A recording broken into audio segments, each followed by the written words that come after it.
Mira, respecto a Entonces, esto, sí, doctor, esto que comentas antes de que des paso a Alberto, fíjate, ¿no? A veces, ¿no? Cuando no nos dejamos, porque ya sabes que pues, en redes sociales uno puede encontrar de todo, ¿no? Y entonces puede encontrar motivos y excusas para hacer de todo, ¿no? Y incluso fíjate, yo en ese punto en el que estaba, bueno, pues claro, empiezas a chupar de fuentes, ¿no? Y que si ayuno intermitente, qué tal, que no cuántos, ¿no? Que, imagínate una persona como yo, con esa desnutrición, haciendo ayuno intermitente. Imagínate. ¿Por qué? Porque por el desconocimiento, porque tú te vas empezando a escuchar a uno, a otro, y al pruebas. final te crees que sabes más que los profesionales y realmente no tienes ni idea, ¿no? Y al final el cambio que ha habido en mi nutrición es radical, radical, porque fíjate, yo hablo con Alberto, bueno, Alberto, lo digo, es uno de mis mejores amigos, hablamos prácticamente todos los días, si no por teléfono, por WhatsApp, y a mí Alberto me tiene que tirar de las orejas continuamente. Cuando yo le digo, oye, Alberto, he metido 200 de patata, me dice, pero ¿cómo que 200? Tienes que meter 500 de patata.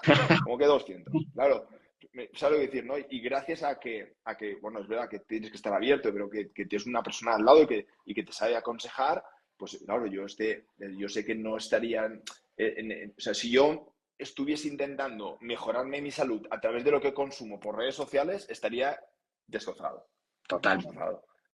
O sea, esto al final te tiene que guiar un profesional que tiene que individualizarte para tu estilo de vida, la comida que tú tienes que comer y el descanso que tienes que llevar y la suplementación hormonal, etcétera. Entonces, bueno, ahí Alberto jugó un papel, pero bueno, y se lo sigue jugando. Digo, no sé si ha sido esta noche o ayer que me decía, no, méteme 350 de boniato para que el triptófano no sé cuántos. Lo que tú Claro. dices, Alberto. De hecho, 350. este matiz que está diciendo Diego es clave porque parece al principio como que estamos hablando a balón pasado, ¿no? Y que Diego ya dejó atrás esa etapa No, y que ahora no, es no. todo No, no. como atleta de la vida que es él y como es Josep, es continuamente con ellos está trabajando, que no sea como que, vale, pues ellos hacían esto mal, ahora lo hacen mejor, ahora lo hacen más óptimo, no. Es una lucha continua, que a día de, vamos, no hace ni 24 horas, estamos hablando del De gramaje de las eso. patatas, ha metido 3 4 entrenes y a día de hoy le seguimos frenando y si le frenaste la maratón en su momento, ahora le frenamos ejercicios de fuerza, porque como se ha cambiado la fuerza, pues ahora hay que frenarle los entrenes de fuerza. Creo que lo bonito, además, o sea, de trabajar, yo creo que muchas veces uno puede pensar, venga, en cuanto voy a encontrar la salud voy a dejar de tener, pero es que entonces ya no voy a tener retos y demás. Creo que, por ejemplo, en tu caso, fíjate, pese a no competir, realmente cada año donde hemos ido alejando un poco las competiciones, las carreras, la competición con tu propia excelencia, el espejo cuando tú te miras cada día con cada entrenamiento, ese feedback que tú tienes con Alberto, te permite seguir con una motivación, yo creo que a fuego, porque es que además tienes eso, mucha más energía. Bueno, Alberto lo sabe, yo entreno como si no hubiese mañana, o sea, yo cada día que entreno es como si fuese una competición. Es más, todo el mundo que entrena conmigo siempre me dice, nunca he entrenado con nadie con tu intensidad. Entonces, es algo el feedback que me da todo el mundo. O sea, que ¿cómo puedo entender así? Pero es que disfruta, es como para mí es una... Pues RIR sí, que aplica dime, ¿cómo? el RIR que con esto de los estudios científicos no hay que trabajar para no sobrecargar la fatiga, hay que ir a RIR 4, RIR 3, Claro. RIR 2. Diego Pedro, Y me dice, pero ¿tú cómo entrenas? Y yo digo, pues al fallo siempre, ¿no? Todas las series al fallo, ¿no? Hay otra forma de entrenar, ¿existe otra? No, yo no entiendo otra. sí, sí, sí, sí.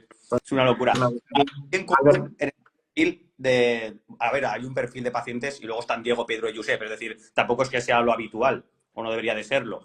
Pero lo que tienen muy en común es el tema de los carbohidratos. Es decir, ¿qué pasó con Josep cuando empezó con nosotros? Pues que su nivel de carbohidratos para el sustrato energético que tiene que requerir con la actividad física que metía era mínimo. Y Diego era mínimo, mínimo, bajo mínimos. Diego, si no me equivoco, se permitía una pizza los días antes de la maratón, ¿vale? Y en su cabeza era como que, ¡buah! He metido una pizza, Así es. ¿sabes? Es como menuda he hecho, ¿sabes? Cuando debería de ser, como en un ciclista, ¿no? Su set point habitual de estar funcionando con el sustrato energético requerido para su actividad, que en ese momento era demandante al 100% y lo sigue siendo. Y nada, era como, eso está muy en común en ese perfil de pacientes, ese miedo al carbohidrato y cuando a lo mejor 20 gramos de avena, Alberto, hostia, de 80 a 100, fíjate, y lo pesa como tal a día de hoy, ¿no? Y dice, hostia, 100 gramos de avena. Cuando 100 gramos de avena con más de 80 kilos magros de masa muscular, es que el cuerpo se ríe después de un entrenamiento de pierna, está pidiendo eso. Y si no se lo da, van a venir los problemas. claro, Totalmente.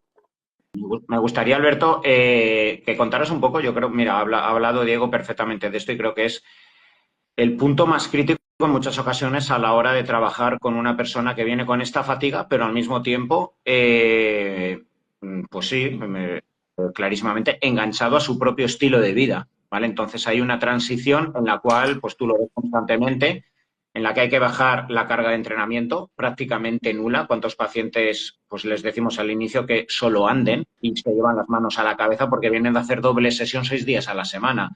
Ir cargando más de carbohidrato, como bien ha dicho ahora Diego, pues explícanos todo ese proceso, el por qué cargamos más de carbohidrato para que haya más serotonina, el por qué luego paulatinamente vamos haciendo días de entrenamiento de pesas cuando muchos de ellos solo vienen de hacer aeróbico, etcétera, pero necesitamos reconstituir literalmente, o sea, vienen con sarcopenia, sin masa muscular y paulatinamente vamos encontrando, el organismo también. Si tengo más carbohidratos, más serotonina, la suplementación que solemos usar, magnesio y demás, el sistema nervioso se permite dormir.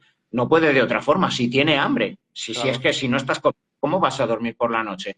Cuéntanos un poco todo este proceso que para mí es el más jodido, perdón por la expresión, porque la persona, como bien ha dicho Diego, es que se resiste. Porque, o sea, es como que decir, me estás quitando mi vida, que me ha funcionado y no me ha ido tan mal.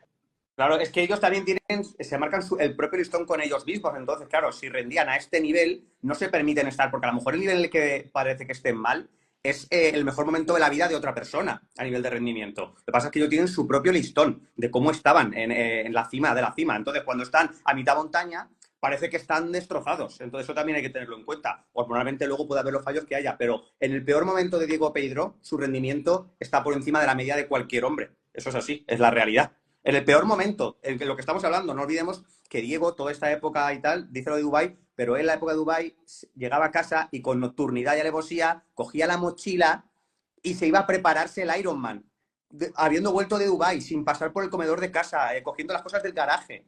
Hostia, eso es extremo. Entonces, ¿qué contexto hay ahí analítico de un paciente que nos viene a la clínica? Pues la insulina en 0,8, en 0,7, desplomada, un ambiente catabólico, ¿vale? Paradójicamente, a pesar de tener esa insulina tan bajita, la hemoglobina glicosilada aparece al alza. Por el cortisol continuamente elevado, tienen una resistencia a la insulina y Diego ha sido un prediabético. Sí. O sea, un prediabético cuando no introduce carbohidrato. Entonces, Y ojo, perdón, o sea, Alberto, quiero cortar aquí, porque como bien dice Alberto, no sabéis la barbaridad de tíos aparente en forma, con abdominales extremos en cuanto a ejecución de deporte o haciendo al mismo tiempo ayuno intermitente sin carbos, que vemos en consulta prediabéticos, como dice Alberto. Una barbaridad.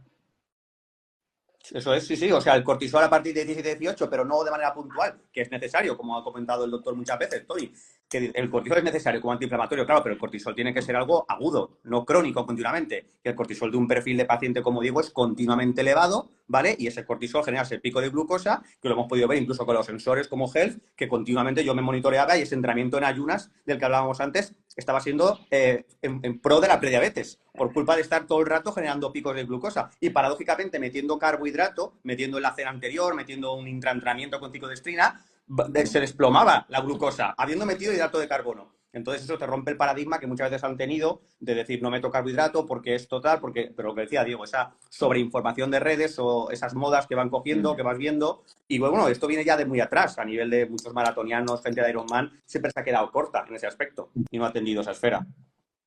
Cuéntame, Diego, y ahora tú también me contarás, Alberto, un poco tu sensación de, pues,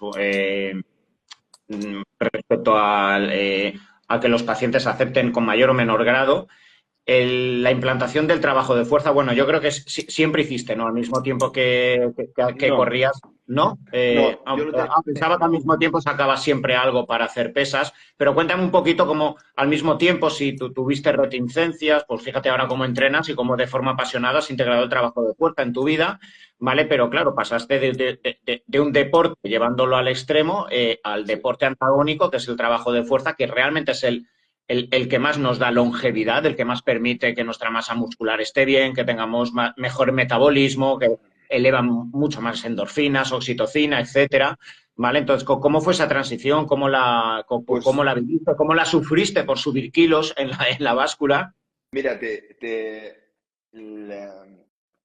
es muy bonito, o sea, es una historia muy bonita el hecho de cómo he ido de ejercicio. Yo ya no hago nada de cardio, o sea, ¿No haces nada? ando mucho, Bueno, anda, ¿no? Anda. ando mucho, me encanta andar, Y, por ejemplo, esta mañana he hecho 10 kilómetros, cuando puedo me hago 14, 15 kilómetros y varios días a la semana. O sea, yo ando mucho. Hago este fin de semana, pues seguro que sábado o domingo hago 14, 15 kilómetros cada día andando por la mañana en ayunas, porque me gusta mucho, ¿vale? Lo disfruto mucho.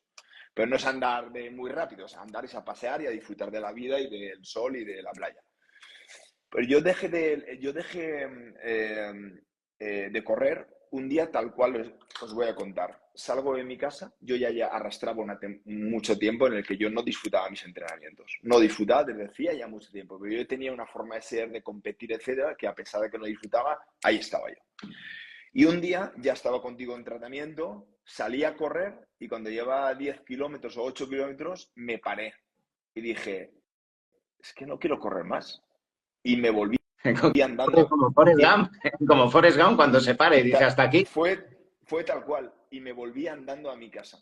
Y no volví nunca más a correr. O sea, ¿En corté serio? radicalmente. Así fue. Así yo dejé de hacer el aeróbico así tal cual.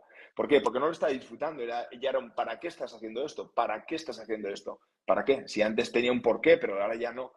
Y en ese momento, pues bueno, pues empecé, bueno, yo a lo mejor había tonteado un poquito con las pesas y en ese momento, en el año, Alberto y yo empezamos a hablar fuerte porque yo a Alberto lo conocí siendo el paciente mío y nos dimos una bonita conexión, pues más o menos 2019 también, 2019-2020. Él estaba muy fit, venía del CrossFit, yo me encantaba ver su físico envenenado y dije, yo quiero eso.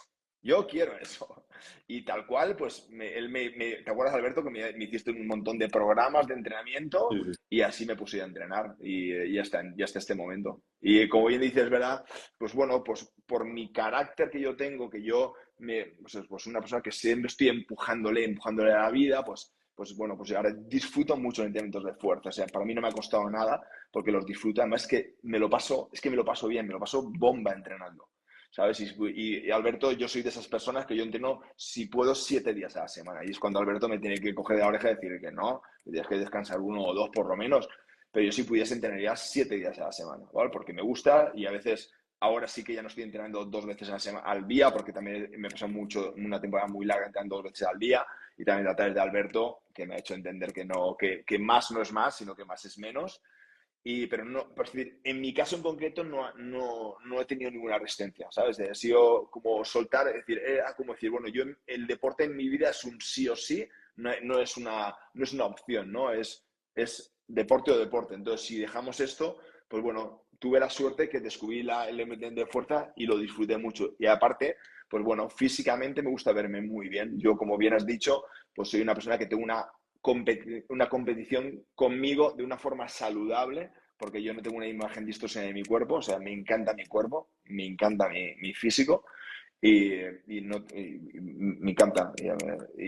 Pero me gusta trabajármelo. Yo sé que ese físico que yo tengo es fruto de mucho trabajo y que requiere también pues, un mantenimiento. Entonces, sobre todo, yo entreno mucho porque me gusta la fuerza y la potencia que me da y la energía que tengo. Y también entreno mucho porque me gusta trabajar mi cuerpo y también me gusta cuidarme mi nutrición porque me gusta, es decir, para mí esa parte visual de mí mismo, pues me encanta conservarla, ¿no? Y entonces, bueno, eso también me da un punto de motivación.